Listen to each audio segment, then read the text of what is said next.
Hello everyone, welcome to the Comic Game Movie Show. My name is Deshaun, and today I'm here to give you my top 5 films of 2019. 2019 has been a very interesting up and down year in terms of movies that I've seen. I've seen from Hellboy to Endgame to Joker to Shazam to Ready or Not to Ford v Ferrari. I mean, there has been a lot of movies, and there's some movies I haven't even seen this year. There's some movies I haven't seen by choice, and there's some movies I haven't seen because I haven't gotten a chance to see. Honestly, I'll probably put something in the comment section if I see a movie, because I'm gonna try to get through some movies. I have not seen Knives Out yet, and I really want to see Knives Out. I've been so busy. I have also not seen I did not see Jumanji 2, but I didn't really care too much about Jumanji 1 all that much, so I didn't know if I wanted to see Jumanji 2. There are some other movies that I have not quite gotten to see yet, but all around this year, this is my top 5 films of 2019. Now, starting off, I'm going to start off with, there's a lot of good movies this year. And I've had conflicting feelings on it, but number 5, I'm going to go with Us. It's Jordan Peele's second horror movie. Obviously, Jordan Peele from Key and Peele has made a big strides in terms of being a creative force in this business right now. His first movie he made in 2017, or it was 16 or 17, I believe. What was it before that? All I know is his first movie was Get Out, and Get Out was a phenomenal movie. I believe when I did my top 5 that year, Get Out came out, I made it my number 1, and this movie lived up to the billing. I saw some people complain that they didn't get it, or that they didn't understand it, or that it did too much. But to me, I loved Get Out. Us. It came out a long time ago, a while ago now, but I loved all the performance. Winston Duke, Winston Duke as the husband. I don't know the actor and actress who was playing the kids, but they did a great job. But Lupita Nyong'o killed it in this movie. Lupita Nyong'o killed it as both the mother of the family and the tethered. And that movie itself is just a great horror movie in many forms. It's a horror movie with both a message and psychological to it, but it has the gore, it has the laughs. It's a great overall horror movie.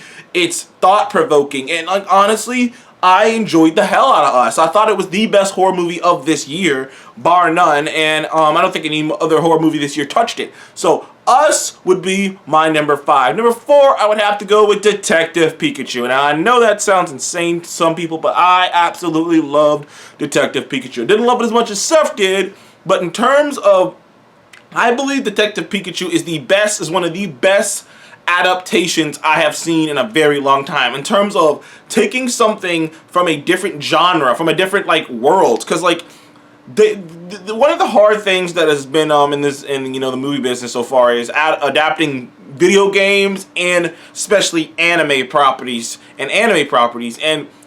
And Pokemon's a weird one because I believe it started off with the video games and then became an anime and a manga, or it might have been a manga and became an anime and then became a video games. It's hard to tell, but either way, nobody has really made any of those variants of things very successful. And this manages to do it.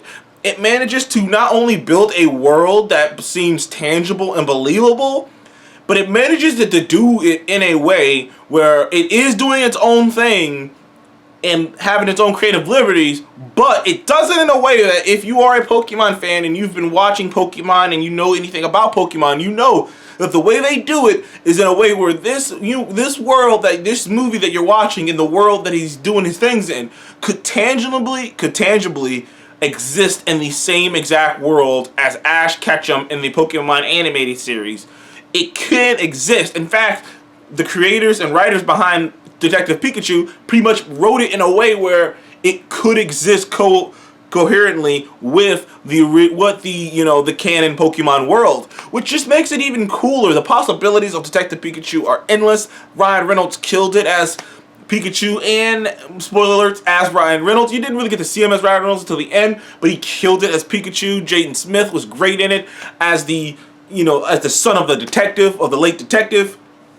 And like honestly, it was just a fun movie. Great gags, great use of the Pokemon. The Pokemon had great CGI on them. All in all, I loved that movie. Didn't love it as much as Seth did, but I damn sure loved that movie. Now, number 3, I'm going to have to go with A Marriage Story. Now, I was having a hard time choosing between A Marriage Story and Ford for Ferrari, but I'm going to put The Marriage Story at number 3. Marriage Story is a very, very simplistic movie. A kind of movie that I usually don't watch. I don't really watch, straight up dramas. I don't really watch straight up dramas because for a lot of times for me, with straight up dramas, a lot of times for me, it's like life itself is already dramatic enough and depressing enough that that when I go to the movies, if I'm gonna go to the movies to see something, pay money, like to almost $15, $30 if I want to have a good time and get popcorn and a drink. If I want to go to the movies to see something, I'm gonna need a little bit more than just drama. I'm gonna need you to give me a drama plus something. Like for instance, I always say that the only teen comedies I could ever watch are teen comedies plus. Like Fright Night, it's a teen comedy plus horror. It's a horror teen comedy, but it has the horror to it. You know what I mean? Spider-Man Homecoming, it's a teen comedy, but it's a teen comedy plus superhero. Like, I need something extra to latch onto because I have a hard time relating to that stuff, or just get kind of cringeworthy to me if it's just that stuff. So Marriage Story is not usually the kind of movie that's in my wheelhouse. The only reason I watch it is for 2 reasons. 2 reasons I only even gave it a shot. Scarlett Johansson and Adam Driver are great actors. I love Scarlett Johansson. I've seen her in things outside of Marvel, and I've loved her in that. I even enjoyed her. I even loved her in Her, doing the voice of the Siri AI. I dug her in Beneath the Skin. I've seen Scarlett Johansson in Don John. I've seen Scarlett Johansson in a lot of other things, and I have always loved Scarlett Johansson. She has a hell of a range, even when she was young back in then Bill Murray, Lost in Translation. So I always liked her. And Adam Driver, I didn't see Adam Driver. I saw him in the heist movie that came out like a couple years ago. I think it was like not Lucky 8, like I can't remember. It had Daniel Craig in it and had Channing Tatum in it, and he was like trying to rob NASCAR or something. I can't remember the name of the movie, but Adam Driver was hilarious in it, and I remember being like, Adam Driver's a pretty charming guy. Like, honestly, when I seen him in other things, and then I saw him do that little Star Wars skit on SNL, and I was like, this dude's a pretty funny dude. And I liked Adam Driver as an actor. And you know, honestly, I don't blame Adam Driver for what happened with the Kylo Ren character. A lot of people love him, but I think he could have delivered something even better, given better material to work with. But I like these two. And I've always had an opinion on marriage anyways that I'm not going to get into here, but I've always had a strong opinion on marriage. So this movie lended itself to me, and it was fantastic.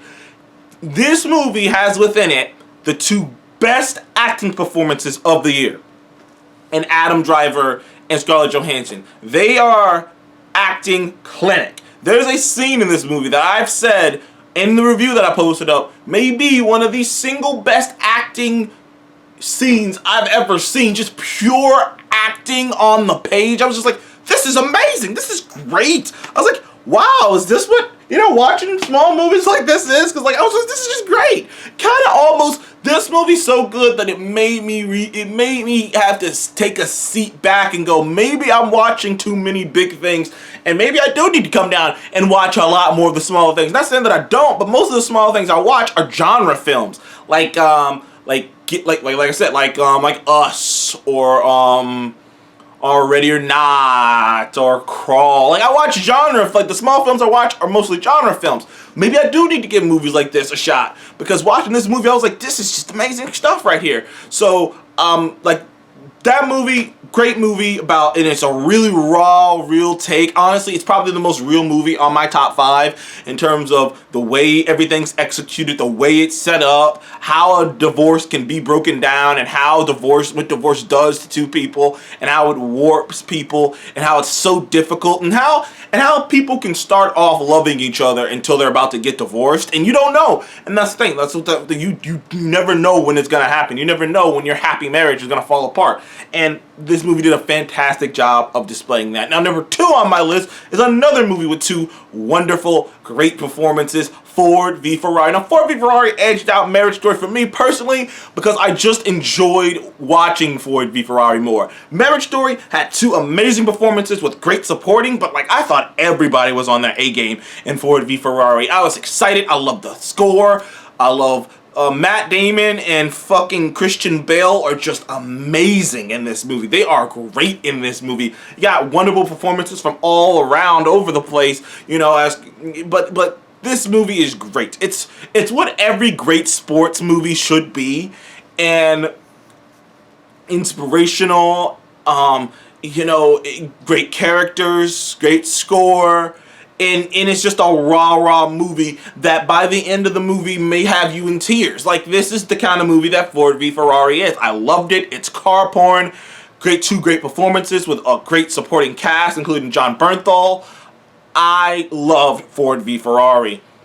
And number 1, go fucking figure, it's Avengers In Game. I absolutely adore Avengers In Game. This is a weird year. This is the first time I had not put 2 multiple comic book movies on my list. Kind of diversing it up a bit. Now, there are multiple comic book movies that would usually make my list. Like, honorable mentions out to Spider-Man Homecoming and Shazam. Great movies. I love those movies. Spider-Man Homecoming and Shazam. I like Captain Marvel. I also enjoyed John Wick Chapter 3. Like, there's more movies that I enjoyed, that I went to the movies and enjoyed. Crawl, I have to mention Crawl. Like, there's a lot of movies that I enjoyed that I just did not make my list, but Avengers In Game is the best superhero movie ever made. Like, I know, I'm gonna get shit for that in the comment section, but Avengers In Game, it really is the biggest, greatest superhero movie ever made. And I feel like people don't appreciate that movie enough of what it did. Like, it wrapped up the biggest cinematic event in the history of cinema. There's never been an event like it. This movie was so built up, this movie was so hyped that it not only was the first film in the history of Hollywood to ever crack $300 million its opening weekend. By the way, the previous closest is only at 250. It cracked 350.